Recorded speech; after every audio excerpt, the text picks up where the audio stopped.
Well, Allison, she's an artist, right? Yes. And she designs Converse or just shoes, right? Yeah, I do. Not just Converse, but canvas shoes. That's really cool.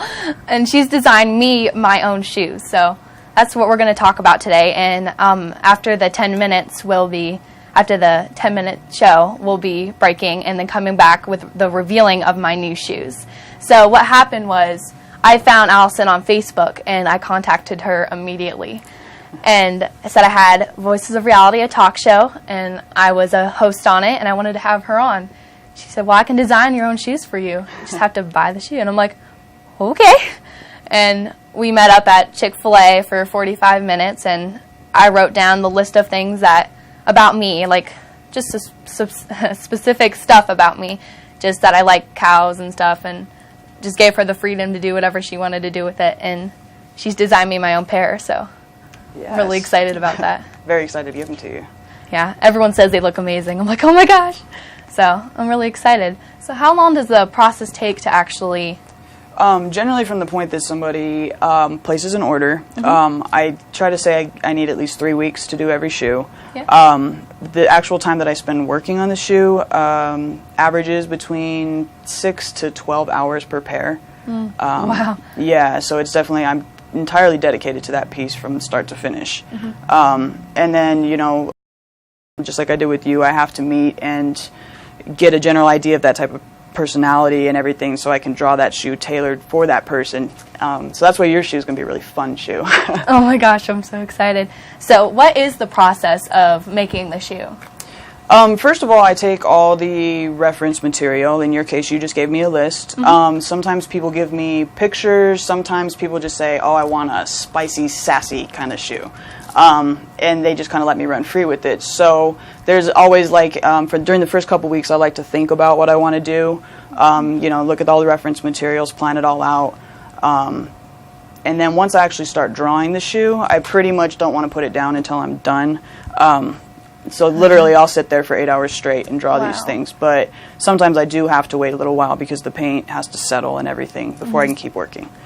So you stay up all night and all day working on the shoe? Yeah, my husband can testify to the fact that I'm always drawing these shoes, whether I'm, you know, whether the TV's on or whether I'm just, you know, drawing at 2 o'clock in the morning. I'm pretty much always drawing shoes.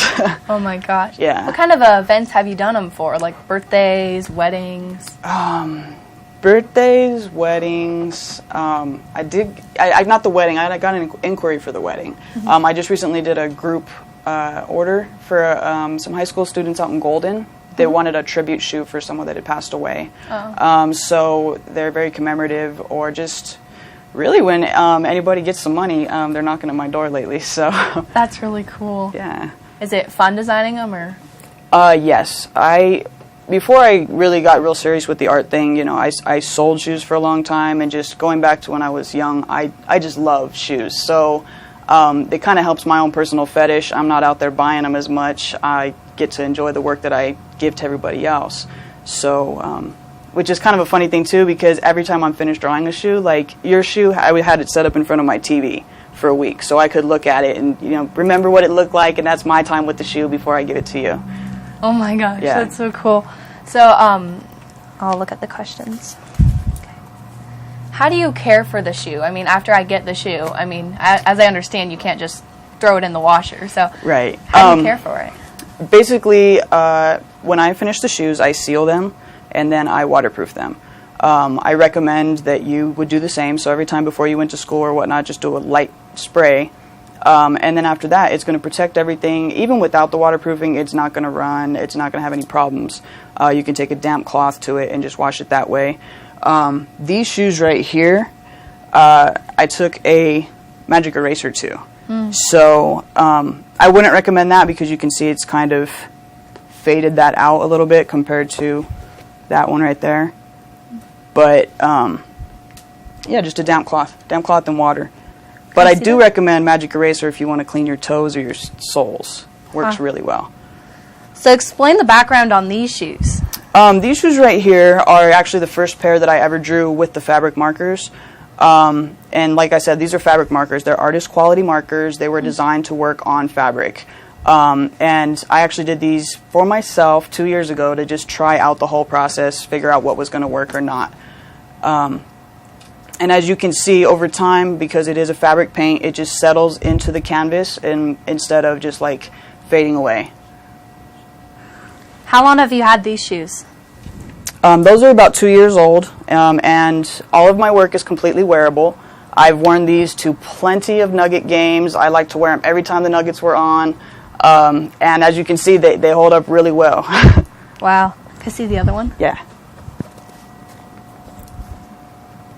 Denver Nuggets. That's so cool.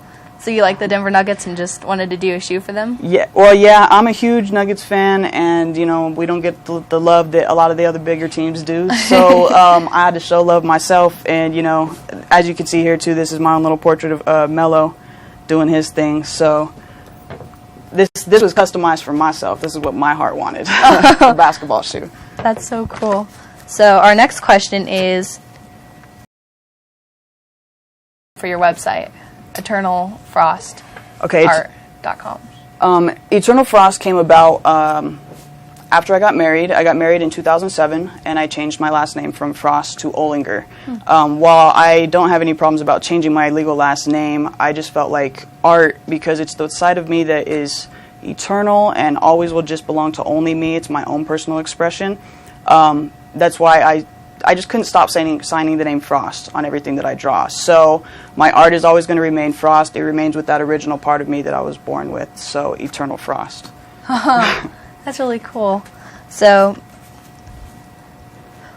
were you always so creative with designing your shoes? Did you just wake up one day and you were creative, or?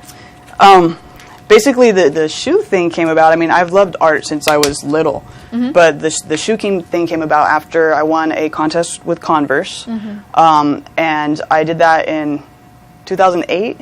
The shoe was supposed to come out early the next year, but Converse the project switched hands and everything, so I'm actually still waiting for the release of that shoe. But it actually helped me out, because in the meantime, everybody who saw me anywhere was like, hey, when's your shoe coming out? And so it was actually my friends that pushed me into actually drawing straight on the shoes, because they told me, quit waiting for Converse, do your own thing. So, you know, I really have to thank my friends for pushing me into doing it, because it became something that I really and truly love doing. Wow. Tell me a little bit about the contest that you entered in 2008. That contest was with, it was sponsored by East Bay and Converse, and basically, see, it's funny because, again, I didn't really want to enter the contest. My husband pushed me to enter it. He was really on me about it. And so I sat down, and the design that I did for the contest, really, I probably spent a half hour drawing it. It didn't really take me very long at all. Submitted that, and basically I had to use either music, sports, fashion, and art. I had to use 2 of those 4 categories in my shoe design. And so I incorporated music and art and came up with a design that was about graffiti work.